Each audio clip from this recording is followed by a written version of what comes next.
Broad-based was broad-based when Raila Odinga was alive. Since his demise, broad-based is dead and gone. And what we're having is UD is running this country. Okay?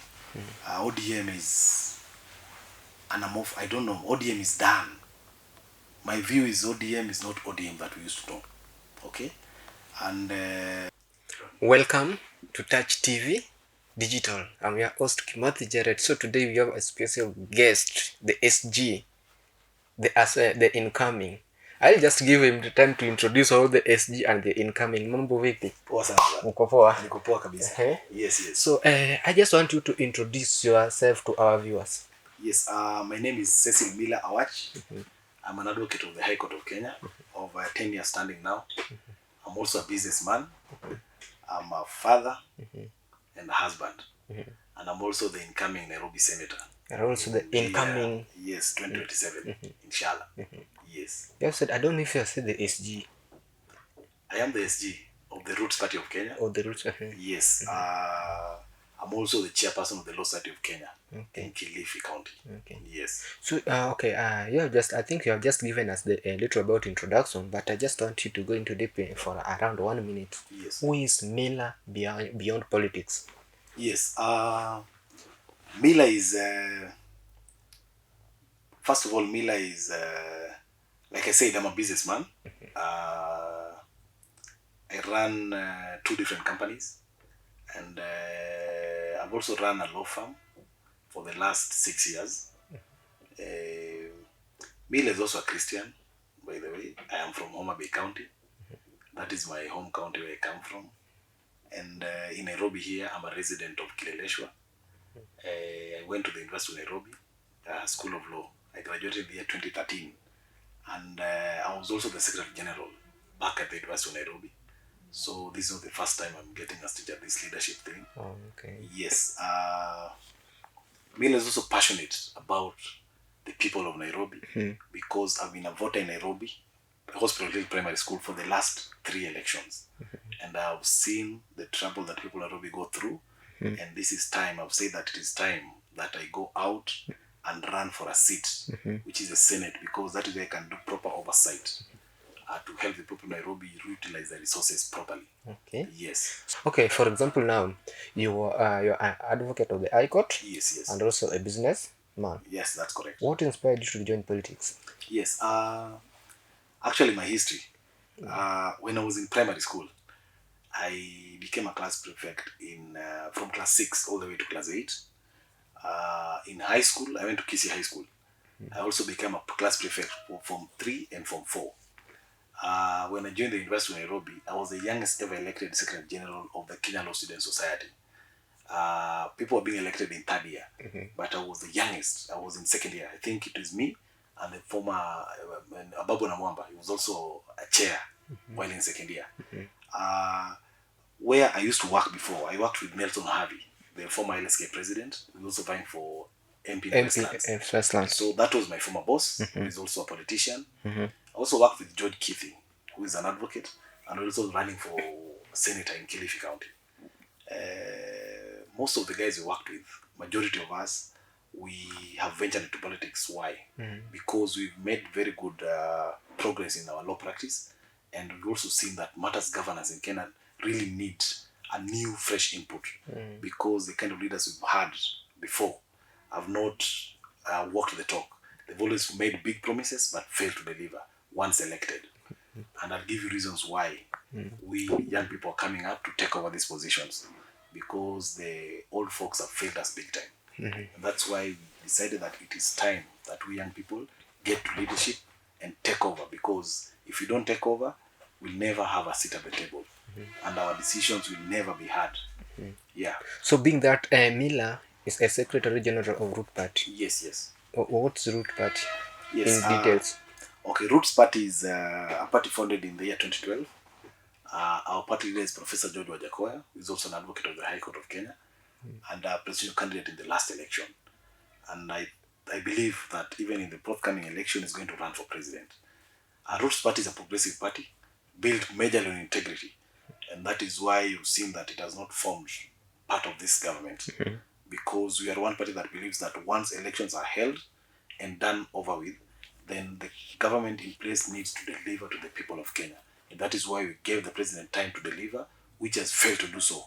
And that is why we are back to run for elective position in 2027. Yes. So what's that unique which Root Party is having, which is different from ODM, yes, UDA, yes, and DCP? Yes.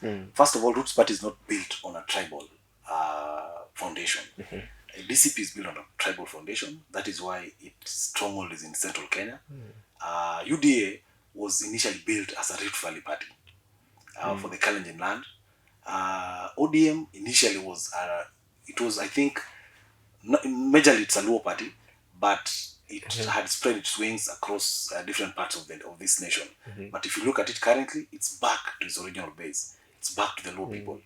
Roots Party, we believe that political parties, as much as it's part of the democratic process of this nation, people need to vote people based on merit and integrity and not on political parties. Why do I say so? The Roots Party leader believes that once you're elected, you need to serve the people that elected you based on your campaign promises, but not based on the preferences of the party leader. And we believe that if you look at UDA and ODM and DCP, they majorly serve the interests of their party leaders, which really affects service delivery to the people of Kenya. And at Roots Party, we believe that once you're elected, you need to stand on your campaign promises and deliver to the people. So that is the big difference. We are not built on any tribal alliances. Okay. Yes. You have said a very interesting part that the Root Party doesn't, the party leader is not the final. That is correct. And you see, in ODM, the party leader, even with them, they came in public and they said that if the party leader is right, yes, it's okay. The Root Party. Let us now just get back into Root Parties. Then we will discuss those ones later. That's okay. You have said that the Root Party, you people love the presidential candidate. Yeah. And now, is Root Party in one term or two term movement? Yes. Our party position is that one term and two term are sloganeering things that are being used to doing Kenyans of goodwill to vote along slogans. Our Root Party believe that we are in something called no term. We are not in one term or two term. Why do we say so? One term or two term will not develop this nation. In fact, it will make people vote on tribal lines. It will also make people vote leaders based on affiliation to a certain party leader. Roots Party, we believe that we need fresh people into parliament. Because if you look at the last 3 years that we've had this current regime, we've had very, very bad bills passed because of allegiance to this one term or two term side. We also had politicking from the election time all the way to the next day. Very little development because it's always politics day in, day out. And this one term, two term slogan thing, it's a really affected development because most of the money meant for development has gone into politics. And that's why, as Roots Party, you are saying, no term, fagia wote. People need to vote these people out and get in people who are ready to work for the people of Kenya. Outside the slogan. I just want to know, okay, you have said that, okay, I just want to see the hierarchy of the leadership of the Root Party. Yes. Yeah. Of course, we have the patron, who is also the party leader, Professor Wajakoya. We have a chairperson, who is from Central Kenya, Mr. Sam Musheru. I'm the Secretary General, Cecil Miller. And we have other officials. I cannot list all of them here.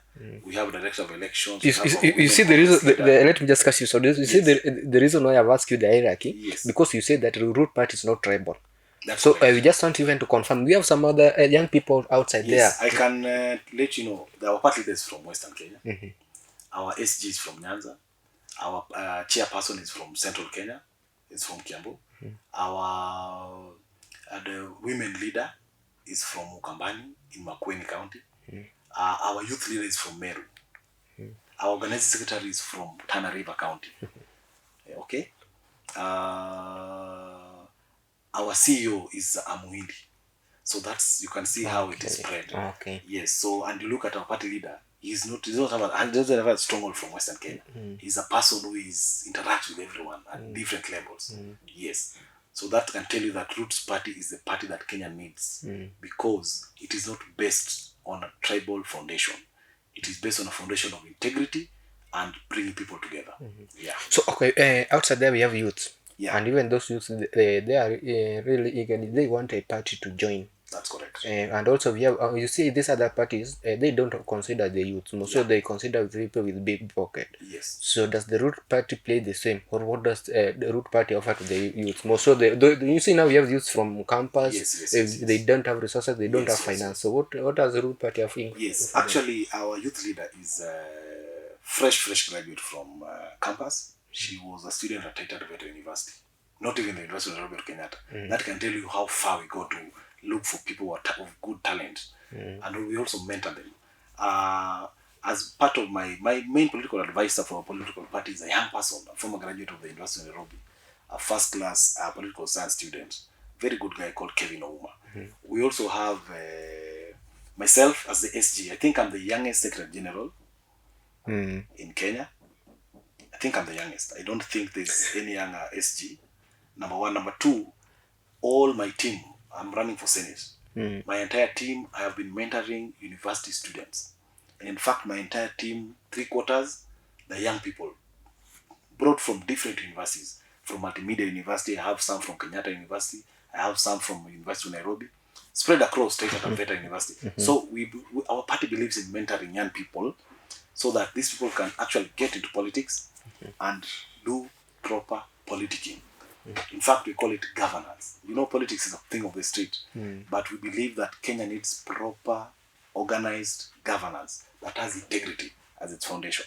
Yeah. So being that the Kenya needs proper governance, is Root Party preparing to field candidates from the MCA level in across the country? Definitely. We have candidates all over. Actually, Nairobi here, even yesterday was with one of our candidates in the Upper Savannah. He's running for MCA. We have our Nairobi youth leader. He's called Charles Abongo. He's running for MCA in Kware Ward. We have a lot of candidates. Our email is full of candidates aspiring to run on the Roots Party ticket. So which strategies that the Root Party is having so that they make sure they are leader to become the president 2027? First of all, you know, people run. You can either win or lose. Okay? And you look at the current political climate in the country, it is heated because people are using money to campaign. Okay? You are aware that our party is not a beneficiary of the political party's funding. It is a young party. That's why we are growing, and we want to ensure that we have structures all over the Republic of Kenya. We also want to ensure that we have MCAs running, members of parliament and senators and governors, so that can boost the morale of the party and also get voters for the presidential candidate. Yeah. In fact, this is the first time that Roots Party is having a candidate in Nairobi City. Yeah. So what's that mistake which made Root Party not to get presidency the last general election? Yes. Which you people now you have identified and you are rectifying it. Yes. First of all is that the party didn't have proper structures within the different counties of the Republic of Kenya. That really affected the presidential candidate. Number two, the issue of resources. We had limited resources to enable the party leader to actually reach out to every corner of this nation. And the third reason is that we did not have candidates running on the Roots Party ticket and the different elective positions within the Republic of Kenya. So that really affected the presidential candidate. But this time around, once I was appointed the SG, I've really tried. We have proper structures. We have officials across the nation. We also have candidates running for different seats. So I believe that this time around we are going to make great progress. And actually, we are also looking at possible alliances with the bigger political parties that will also help us reach out to different parts of this nation. So I believe through that we shall make this time round is going to be we're going to put up stronger, So now as we now we are going to wind up on the issue of the Root Party of the political issue. Yes. What's the main idea of Root Party to the young people? The young generation. One thing we like to tell the young generation is that let's not vote. This tribal thing needs to get overdone with it. It is the main killer of everything. Tribal politics. Let us build our politics on ideologies. And that's one thing I think Roots Party believes in. Ideologies. Let's embrace new ideologies. The only tribes you have is the rich people and the poor people, nothing else. That's what we believe in. So once young people, the only thing is this is the right party because it will mentor you to grow in matters governance, not politics. Yeah, that's what Kenya needs to achieve its millennium goals. The root party slogan. It's called Shake the Tree movement. No, when we call Shake the Tree, people used to believe we talk about a certain tree, Yeah. cannabis, okay? Yeah. But the actual thing is the tree, the Roots Party slogan, Tingiza Mti, that's Kiswahili translation of Shake the Tree. It actually means when Jesus was fighting corruption in the biblical times, there was a tax collector called Zacchaeus. That is why the president was named Zacchaeus. Remember? Zacchaeus was a serious tax collector in the days of Jesus Christ. And there's a day he went to see Jesus and he was on top of a tree. And that day, Zacchaeus was on top and people were complaining to Jesus, this guy is overtaxing us. Jesus told him to come down and he refused. So they shook the tree and Zacchaeus fell down. And that is how the taxes fell down and it changed. You're just convincing us with what most of the Kenyans know that. Yes. So that is where the slogan of Shake the Tree movement came from. So it's actually a biblical thing where you shake the tree. Actually, if you shake a tree, only the ripe fruits fall down. Yeah. So that is where the genesis of Roots Party comes from. That is why we call Tingiza Mti. But you saw your party leader always in online say, Yes. bang. No.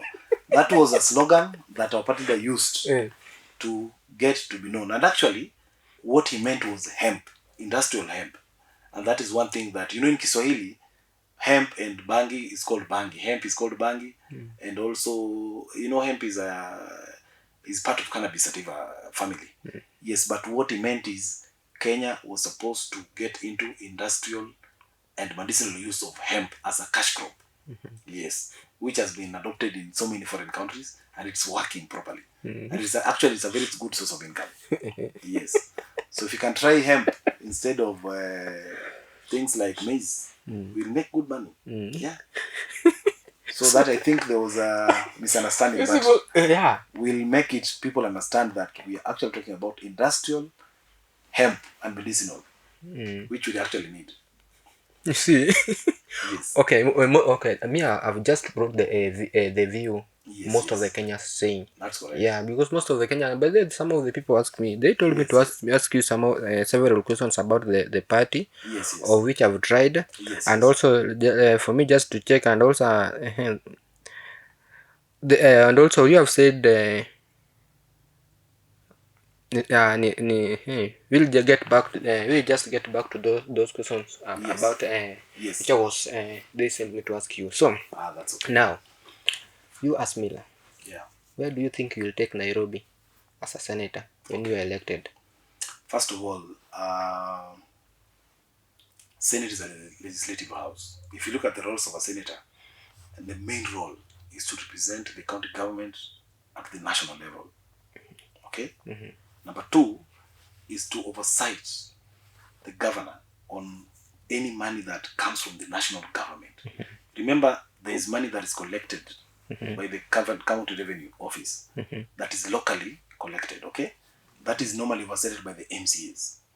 And then there's money from the national government where you see there's a formula where they calculate and decide Nairobi receives this and this amount of money, okay? First thing is that I will ensure that I really fight for the people of Nairobi to get a fair share of the national cake, because if you look at the national cake, the money that Kenya generally makes, most of it comes from Nairobi. Actually, more than half the revenue of this nation is generated from within Nairobi County. So that means Nairobi really needs the lion's chunk of the money coming from the national government. So first thing I'll do is to ensure that the formula used to calculate money meant for Nairobi is much more than whatever you're getting right now.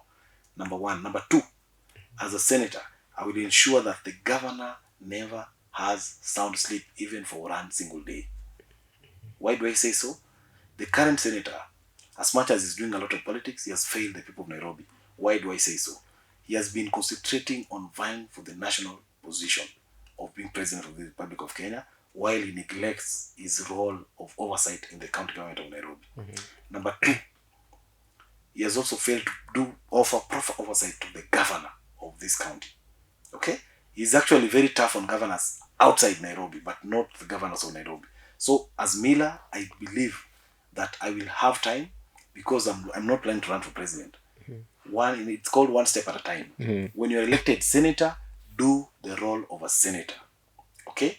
Time for politics comes, and also come from a school of thought that believes there's a time for everything. There's a time for campaigning and a time to deliver on your promises. As a senator, I intend to deliver on the promises, the roles of a senator.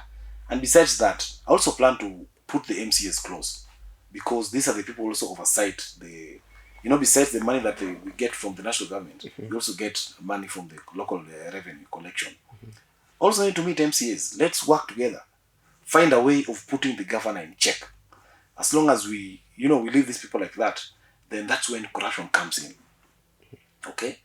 Like the issue of ghost workers. As an advocate, I also have an edge over my other opponents, because I can sponsor private bills that can help the people of Nairobi achieve a lot in terms of, creating legislation that favors a proper working environment and also protects them generally in terms of how the money is collected and used.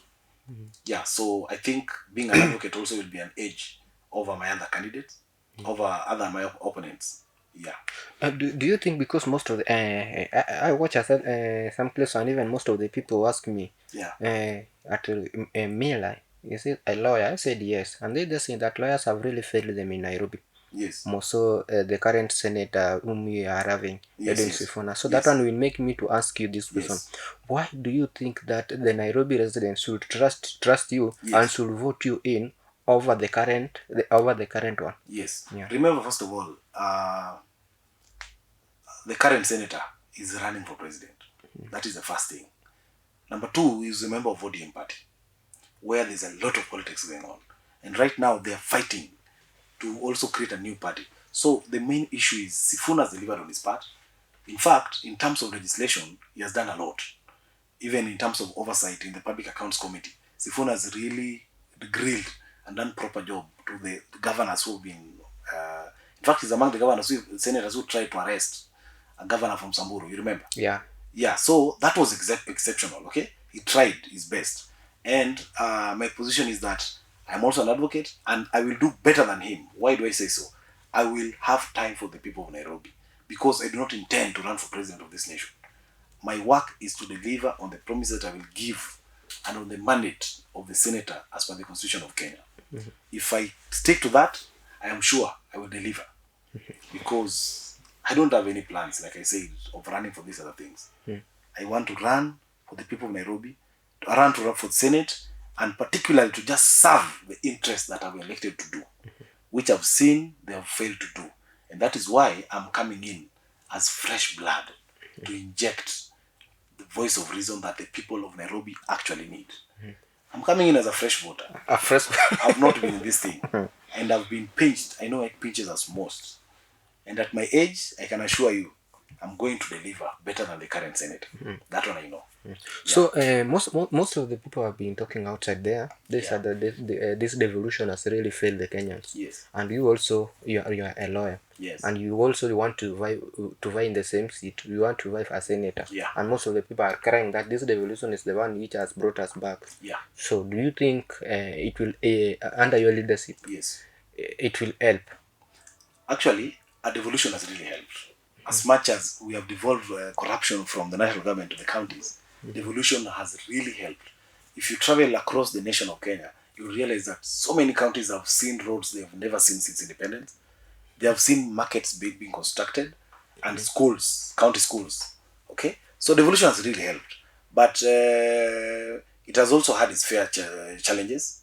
I remember the first set of governors really, they didn't have legislation that was guiding whatever they were doing. That is when we lost a lot of resources. But currently, the systems are at least working. What I can say is that the main failure of devolution is that a lot of money goes to recurrent expenditure, paying salaries. And I think that is one thing that the devolution has failed to serve. A lot of money goes to paying salaries. Number two, tenders are not being paid for. People do carry out tenders, they're not paid, which has created a lot of poverty in county government. People have really suffered. People have even died because of the tenders. And I'm one of the persons who believe that we need to have fewer counties. I think 47 is too much for Kenya. Even the US does not have this number of counties, yet it's almost the size of Africa. So I'm among the people who believe that we need to reduce the number of counties that Kenya has. Okay? In fact, if you had regional governments, it could have been better than these 47 counties. Yes. That one, I'm not... Are you saying you're contradicting yourself? Because you Yes. also the same you want to vie for a senator. I understand, because the law allows me to do that. Yeah. The law that we have in this nation allows me to run for Senate. Yeah. Actually, we have 47 counties. Yeah. But that does not mean that I cannot have a stand on issues reducing the county government. In fact, if I am elected Senate, I can even do a bill to that effect, because leadership is not a matter of life and death. Really? Yes, I can sponsor a bill to ensure that we reduce the number of counties. The only issue is that it will require referendum, because any issues to do with the limitation of boundaries requires referenda. And you know, a referenda is very expensive. But if you look at the long-term effect, fewer counties, better Kenya. That is my view.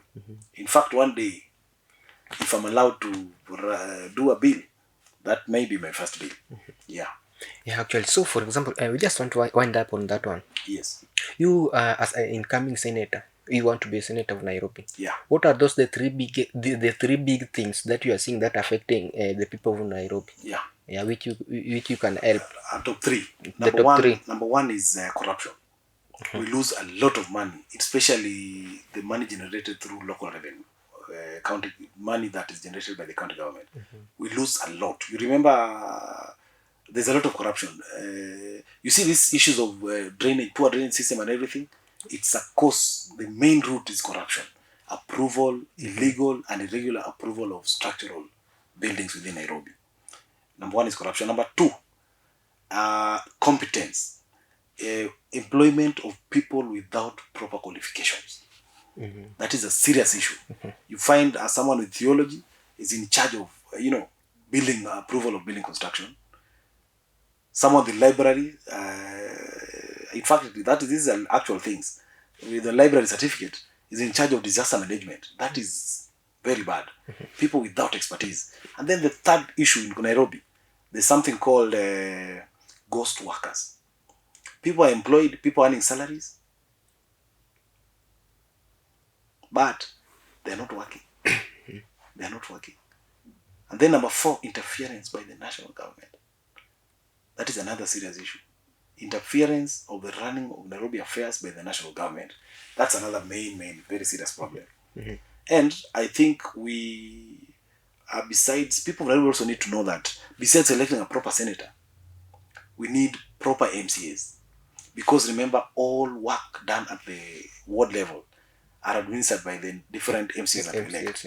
If you elect a stellar, proper, sane senator like myself, you will still not get the best results if you elect wrong MCAs who will protect the governor, who are taken for a retreat and they stop impeachment proceedings against governors. Okay?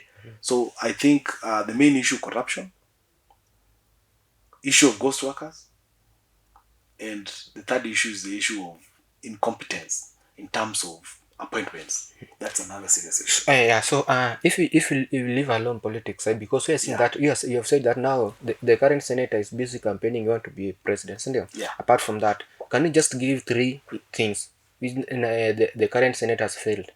Yes.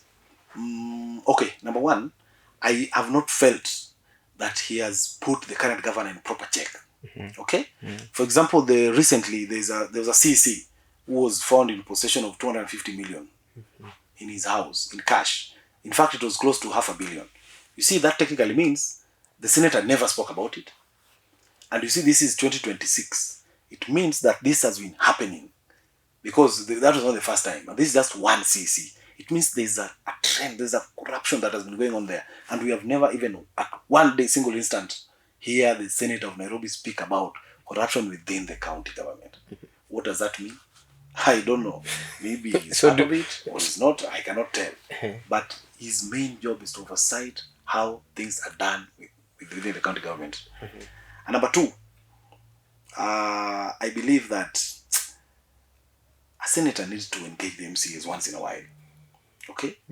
For example, as much as the constitutional role mandate is purely oversight, I come from that school of thought that we cannot separate entirely the work of a governor, the work of MCAs doing oversight and the senator. Somehow they need to find a working relationship. This will actually make the governor work properly. For example, there was a time they wanted to impeach the current governor. And Raila Odinga met these MCAs and they stopped. You remember? Yeah. The senator ought to have done something about it. At the end of the day, this is his county.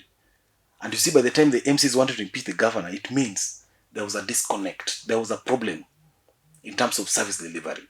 So I believe that whenever there's a stalemate, he ought to have come in as a leader, besides being a senator, and come in and stand in for the people of Nairobi and make sure that this governor is dealt with. Okay? So according to the first statement, Yeah. according to the, do you think the Sifuna is corrupt? I cannot say that. That is Or a matter is- of evidence. As an advocate, I cannot talk about it.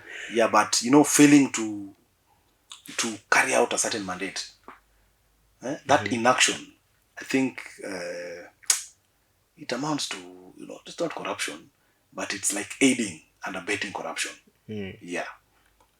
It's okay now. You are now Sifuna alone, the Senator Sifuna alone, he himself had already said that he wants presidency. Yeah. What if he decided to come back for the senator?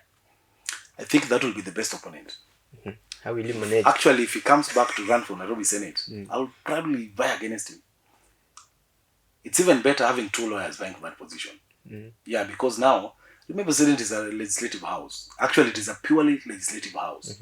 And Senate, I think, is one of the houses that needs to have advocates as members.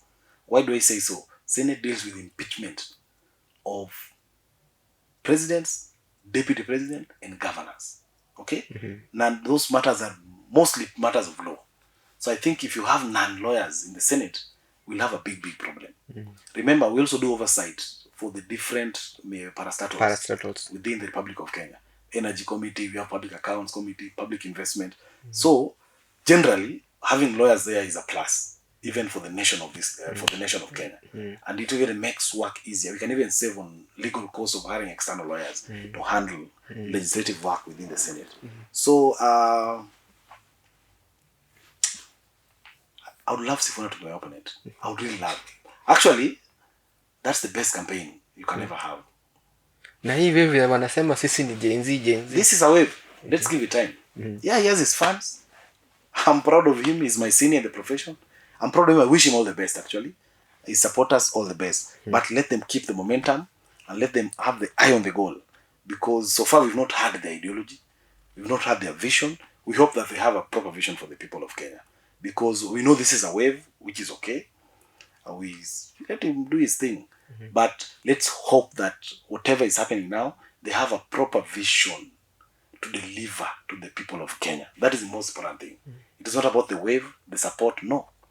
What do you have for the people of Kenya? That is the main thing.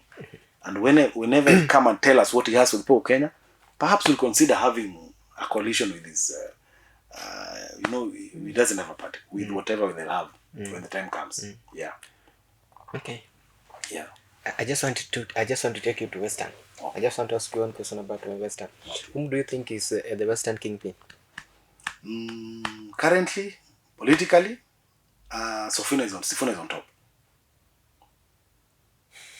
He's on top. Yes, but remember, Western is a very unique region. This is the local politics that Western has played. And then now there's this national level politics. If you look at the rallies that Sifuna has had, if you look at it carefully, you will realize it does not even have half the number of elected members of parliament from Western Kenya. So that is one issue that is giving me goosebumps. Does he really have the grassroots support that he needs? I think no. In terms of popularity, social media, and general hype, he's number one. But in terms of grassroots support and mobilization, I think he needs to do a lot of work there. Because converting popularity and hype into votes is a different ballgame. So for me, in terms of social media and hype, Sifuna is number one in Western Kenya. But in terms of grassroots mobilization and grassroots support and votes, he has a lot of work to do. That is my view. I just want you to name for me three people on the ground. Western. Yes, I think Baraza has grassroots mobilization support.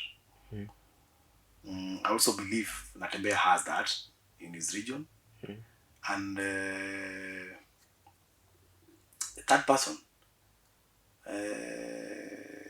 you cannot rule out these all politicians entirely from this equation. Remember, money plays a big role in politics. Sana. Okay? Yeah. So, these all leaders, people like Atuoli, people like Wetangula, people like Mudavadi, you cannot rule them out of the equation. They've been there. They stood the test of time. They even fought the mighty people like Raila Odinga, Yeah. and actually muscled some votes out. So you cannot rule them out. They cannot rule them out. They're observing, they are quiet, and that's a concern that I have for this Sifuna team. Yeah. Do you know? It's a concern I have. So let's give it time and see. Where does your party leader belong? Because I was just trying to get your party leader. Yes. No, my party leader is not a tribal leader. That is one thing I started with. He's not a Western person, Yeah, him is he's a leader. He's been out of the country for the longest time. That's not his area. Yeah, but I've been to his home a couple of times. Yes, he's in Busia and Kakamega. We have very many candidates from that side. Yeah.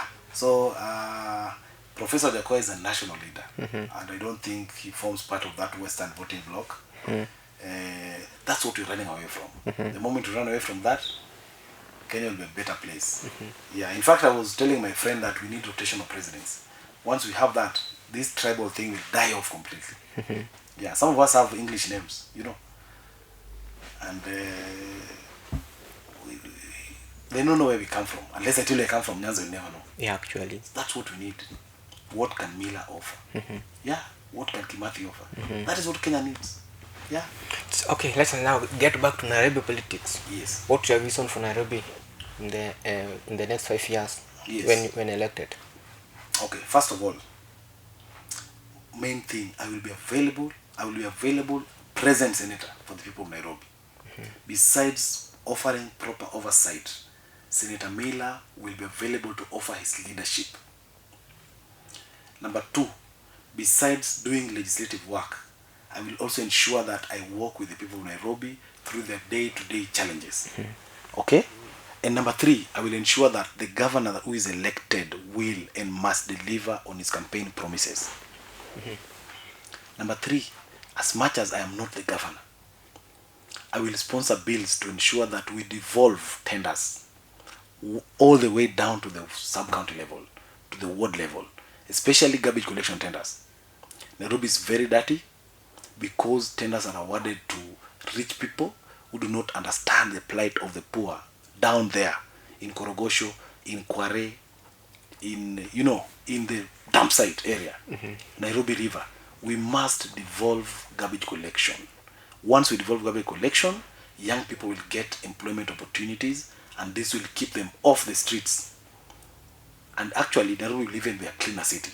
Because if you award a tender to someone here in Kasarani, for example, in Hunter's Ward, definitely, Clay City Ward, definitely, Clay City people will ensure that that person delivers, because there is a person they can reach out to. Okay? And then this thing is going to create a lot of employment to the young people. We have 85 wards. Can you imagine all these 85 wards? We have different cleaning, different young people doing cleaning services. And then we can also have these cleaning services.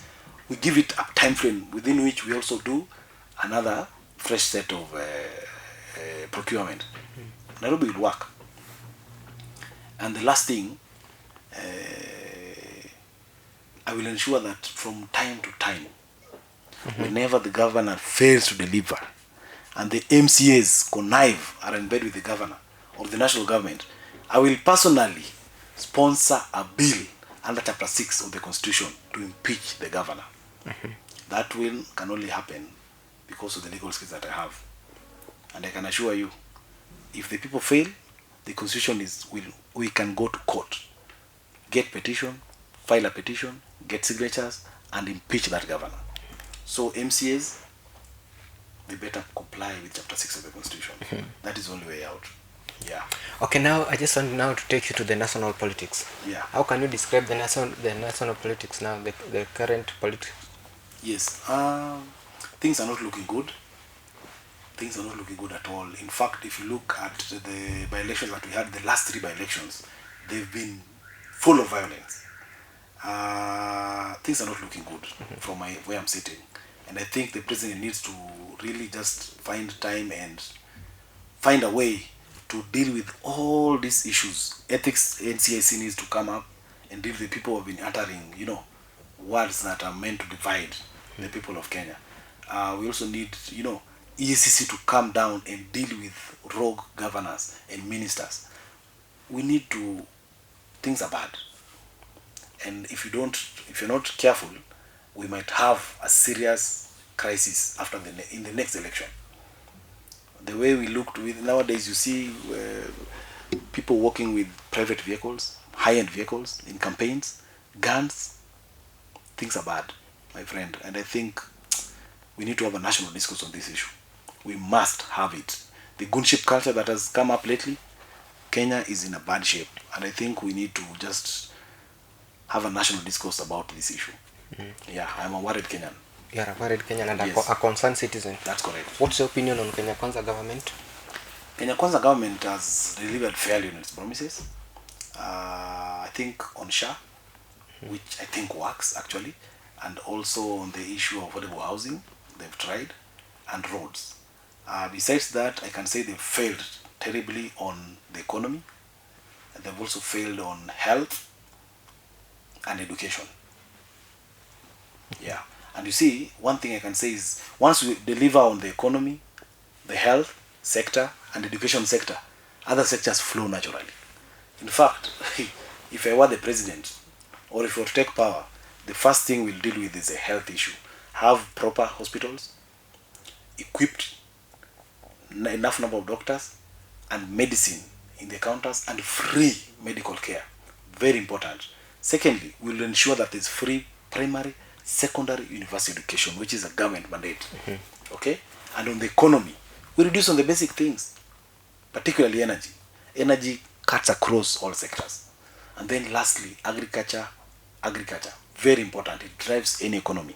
So I feel the government has failed on those key pillars. Very basic things. Agriculture, education, health. Okay? And economy. But they've really focused on infrastructure, which they've done well.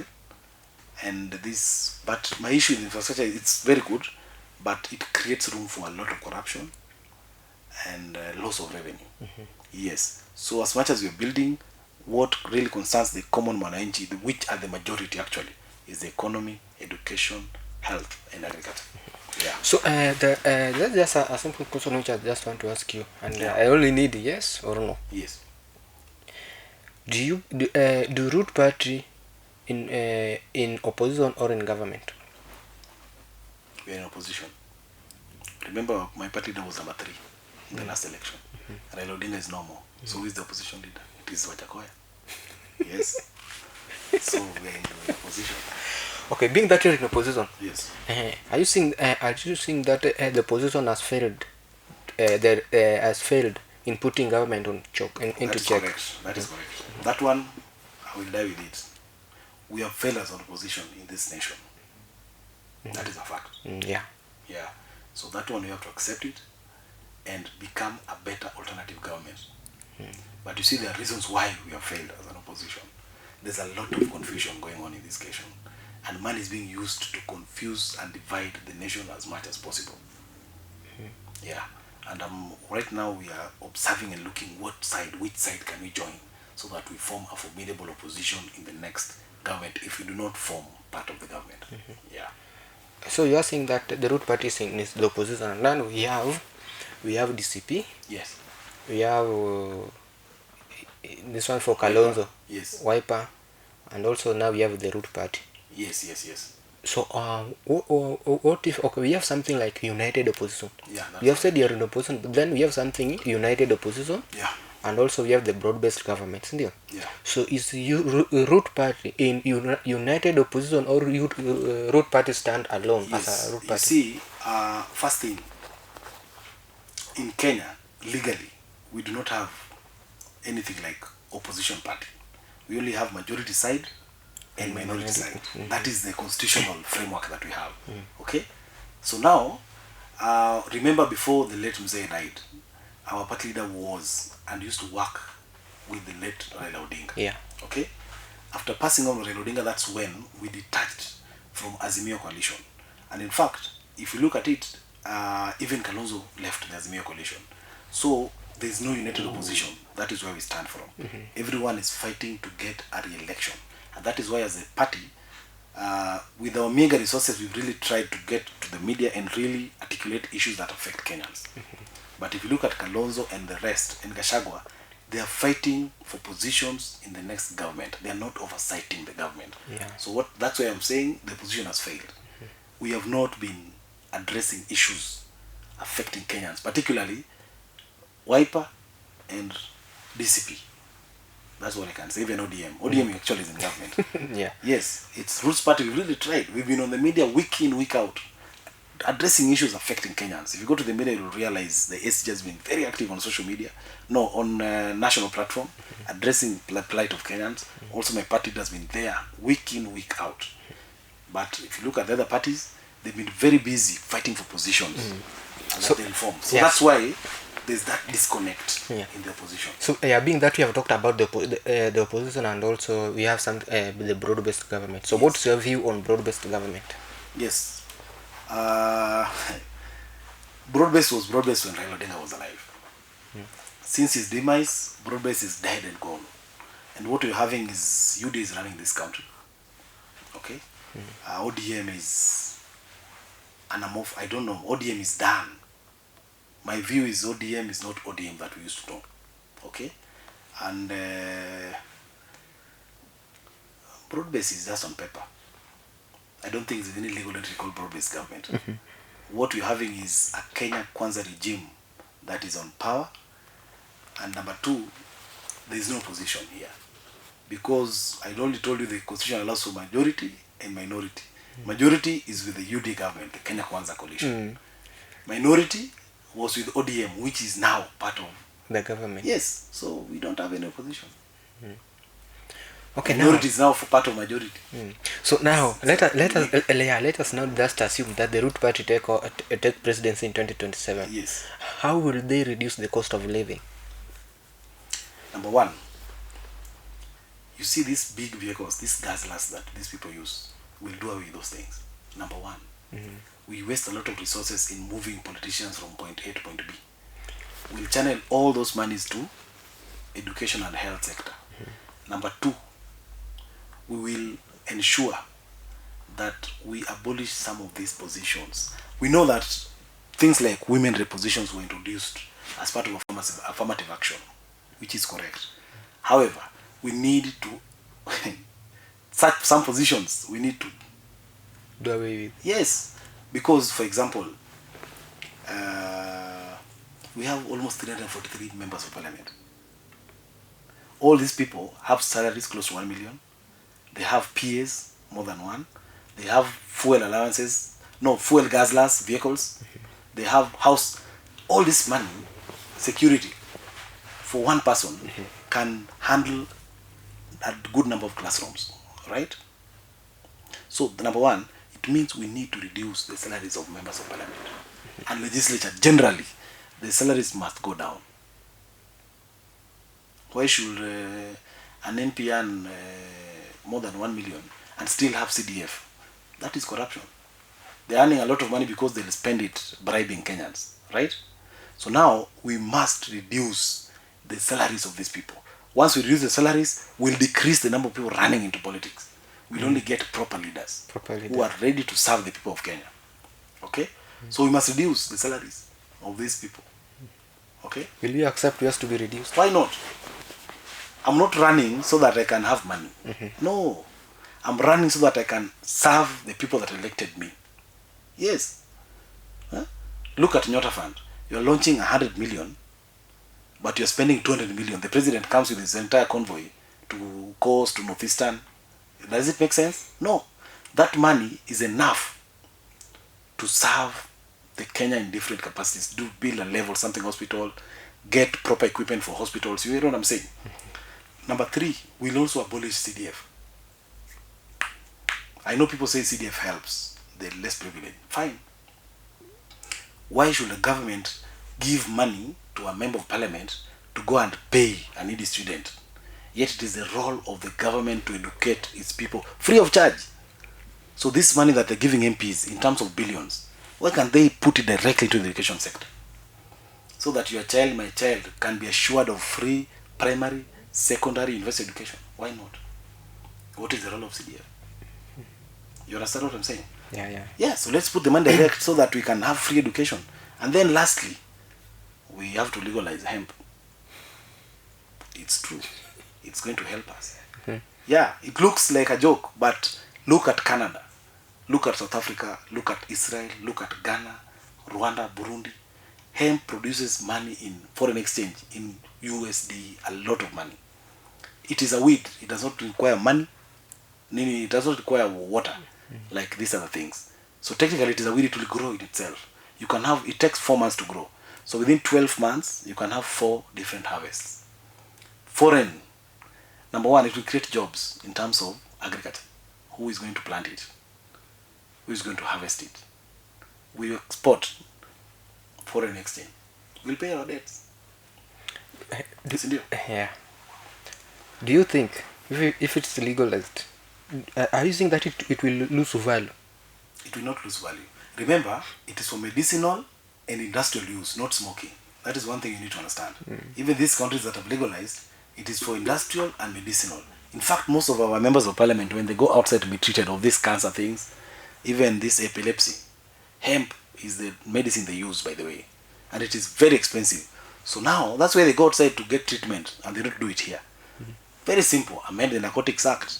Allow industrial and medicinal use. Golana Kolalu instead of maize. Let's have hemp. Export. Our doctors will have hemp here locally. We're going to create industries. We'll have time to talk about